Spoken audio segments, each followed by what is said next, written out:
আপনি যদি বাড়ি নির্মাণের কথা ভেবে থাকেন, আজকের ভিডিওতে আমি আপনাদেরকে দেখাবো কিভাবে পোড়াইটের থেকে প্রায় 40% কম খরচে বাড়ি নির্মাণ করা যায় এবং পোড়াইটের বিকল্প কংক্রিট সলিড ব্রিকগুলো বালু সিমেন্ট ব্যবহার করে বাড়িতে বসে মাত্র 6.5 থেকে 7 টাকা খরচে তৈরি করা যায়। আর এই ধরনের কংক্রিট সলিড ব্রিকগুলো আপনারা কি কি মেটেরিয়াল ব্যবহার করে তৈরি করবেন, এই ধরনের ডাইস ব্যবহার করে আপনি বাড়িতে বসে উৎপাদন করতে পারবেন, কি কি প্রসেসে তৈরি করা যায়, সম্পূর্ণ প্রসেস আজকে আপনাদেরকে দেখানোর চেষ্টা করব। আমরা এমআর মেশিনারিজ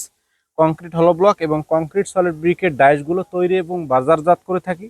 যেগুলোর মাধ্যমে আপনি খুব সহজে বাড়িতে বসে আপনার পছন্দ অনুযায়ী যে ইটের উপরে অক্ষর বসিয়ে আপনি কিন্তু এই ধরনের ডাইসগুলো আমাদের কাছে পারচেস করে বাড়িতে বসে ব্রিকগুলো উৎপাদন করতে পারেন। প্রত্যেকটা ডাইসের সাথে কিন্তু একটি বই দিয়ে দেয়। আমাদের এই বইয়ের মধ্যে দেওয়া রয়েছে কি কি মেটেরিয়াল ব্যবহার করবেন, কতটুকু ব্যবহার করবেন, কতদিন শুকাবেন, কংক্রিট সলিড ব্রিক সম্পর্কে বিস্তারিত তথ্য কিন্তু এই বইয়ের মধ্যে দেওয়া রয়েছে। আপনারা যারা এই ধরনের ডাইসগুলো আমাদের কাছে পারচেস করবেন সবাই কিন্তু এই ধরনের বইগুলো আমাদের কাছে পেয়ে যাবেন, যার মাধ্যমে খুব সহজে রেশিও মেনটেন করে আপনি বাড়িতে বসে মাত্র 6.5 থেকে 7 টাকা খরচে ব্রিকগুলো উৎপাদন করতে পারবেন।